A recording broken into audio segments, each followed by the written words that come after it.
Welcome to Sports Bios, the podcast where we embark on a fascinating journey into the lives of athletic legends, stripping away the myths and revealing the complex, often tumultuous paths that forged their greatness. Today we're going to explore the life of a man whose name is synonymous with excellence, discipline, and controversy, Bob Knight. The mere mention of his name conjures images of intensity, of perfectionism, of a will to win that borders on the fanatical. But who was the young Bob Knight before he became the general, before he stalked the sidelines, his eyes blazing with an unyielding passion for basketball? What drove him to become one of the most iconic figures in college basketball history? Born on October 25, 1940, in Massillon, Ohio, Robert Montgomery Knight entered the world during a time of great uncertainty as the United States teetered on the brink of World War II. His father, Pat Knight, was a railroad worker, toiling away on the tracks that crisscrossed America, while his mother, Hazel, a homemaker, instilled in Bob a strong sense of discipline and responsibility from an early age. The Knights were a working-class family, and their modest means dictated a simple, uncomplicated life, one that emphasized hard work, self-reliance, and a strict adherence to traditional values. His parents, though not athletes themselves, recognized the importance of sports in shaping young minds and bodies. They encouraged Bob's early interest in athletics, providing him with the support and resources necessary to hone his skills. The neighborhood where Knight grew up was a hotbed of athletic activity, with pickup games and sandlot contests serving as the proving grounds for young athletes. It was here, amidst the sweat-drenched summer evenings and the frozen winter mornings, that Bob Knight developed his competitive spirit, his will to win, and his unyielding passion for basketball. The early 1950s, when Knight was coming of age, were a transformative time in American sports. The National Collegiate Athletic Association, NCAA, had recently introduced its first national basketball championship, and the National Basketball Association, NBA, was still in its formative stages. The game itself was evolving, as coaches like Adolph Rupp and Henry Iba began to emphasize discipline, teamwork, and strategic planning. This was the world that Bob Knight inherited, a world where basketball was not merely a game, but a way of life, a crucible in which young men could test their character, their will, and their resolve. As a young boy, Knight would often listen to radio broadcasts of Ohio State football games, mesmerized by the play-by-play commentary of legendary announcer Harry Wismer. These broadcasts sparked an interest in sports that would eventually become an all-consuming passion.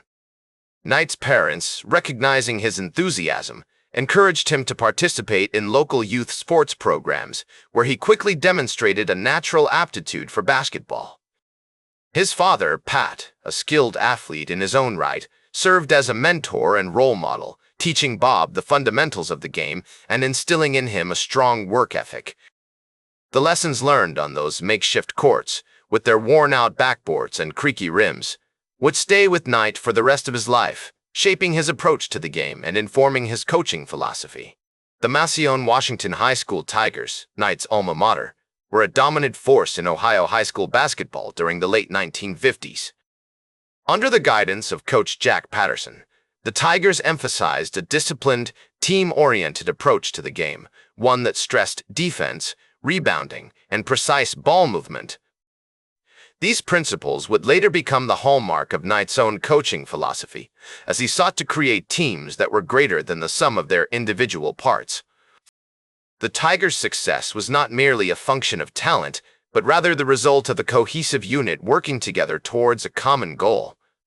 This emphasis on teamwork and discipline would stay with Knight throughout his career, influencing his approach to the game and shaping his legacy as one of the greatest coaches in college basketball history. The values instilled in him by his parents, the influences of his community, and the broader cultural context of 1950s America all contributed to the development of a young man who would eventually become one of the most iconic figures in college basketball history. And it is here, in the unassuming town of Massillon, Ohio, that our story begins, a story of triumph and turmoil, of greatness and controversy. As we delve into the life and times of Bob Knight, a man whose legacy continues to captivate and inspire us to this day. In 1958, Knight's decision to accept a scholarship to play for Ohio State University, under the guidance of legendary coach Fred Taylor, would prove to be a pivotal moment in his development as a player and a future coach. The Buckeyes program, with its rich tradition of excellence, provided the perfect backdrop for Knight's growth, as he immersed himself in the team's culture and absorbed the wisdom of his venerable mentor. As Knight navigated the challenges of his collegiate career, he began to distinguish himself as a key contributor to the Buckeyes' success, helping the team win 2 Big Ten championships and earning All-American honors in 1962. His senior year was particularly noteworthy, as he averaged 14.1 points and 8.6 rebounds per game, leading the Buckeyes to a 26-2 record and a berth in the NCAA tournament. Although they ultimately fell short of a national championship, Knight's performances during this period cemented his reputation as one of the top players in the country, earning him a level of respect and admiration from his peers that would stay with him throughout his career. The aftermath of Knight's playing days saw him assume the role of assistant coach under Fred Taylor, an experience that would prove invaluable in shaping his own philosophical approach to the game. As he later recalled, "I was fortunate to have had the opportunity to play and coach under Fred Taylor, who taught me the importance of discipline, teamwork, and attention to detail." This apprenticeship, which culminated in a national championship in 1964, laid the groundwork for Knight's future success as a head coach, as he learned to balance the technical aspects of the game with the more nuanced art of motivation and leadership. In 1965, Knight's first head coaching job at Army marked the beginning of a new era in his career, one that would be defined by his unwavering commitment to excellence and his unrelenting passion for the game. Over the course of 6 seasons, he built a reputation as a demanding but effective leader, guiding the Black Knights to a level of success that had eluded them for years.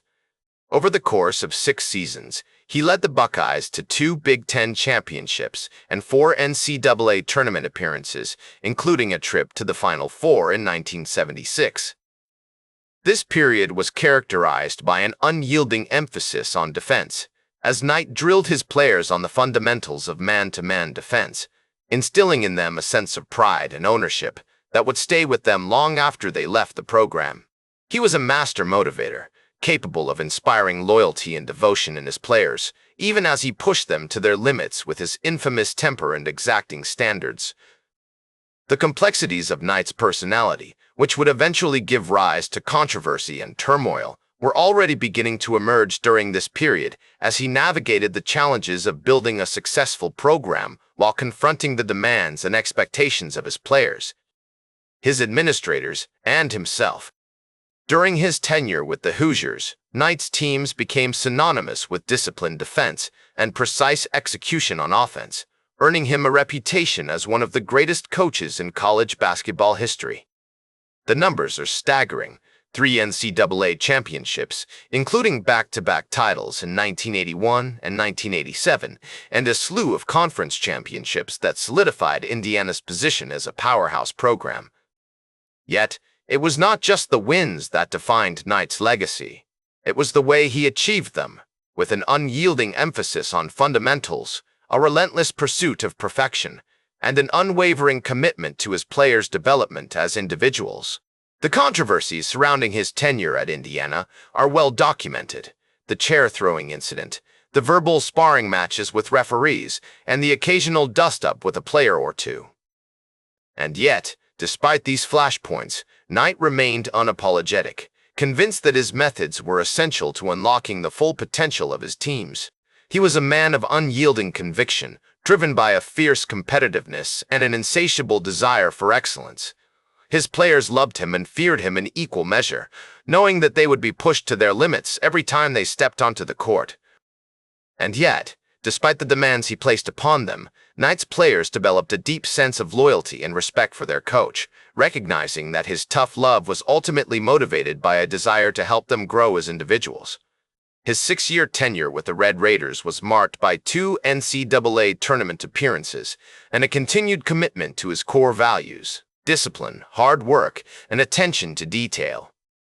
Though he may have mellowed slightly with age, Knight's passion for the game remained undiminished, and his influence on a new generation of players and coaches continued to be felt. As the years went by, Knight's legacy only grew, as did his reputation as one of the greatest coaches in college basketball history. And yet, even as he basked in the admiration of his peers and the adoration of his fans, Knight remained humble, recognizing that his true legacy lay not in the wins or the championships, but in the lives he had touched along the way.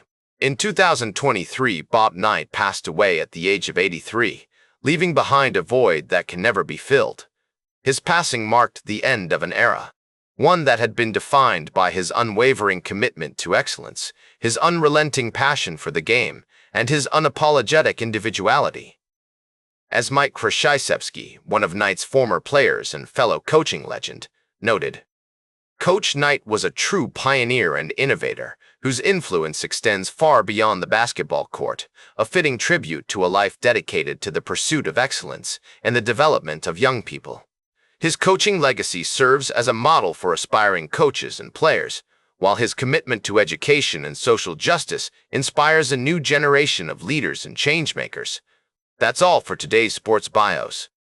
Remember to like, share, and subscribe, and until next time, I'm Howard Closewell reminding you to keep shooting for your goals.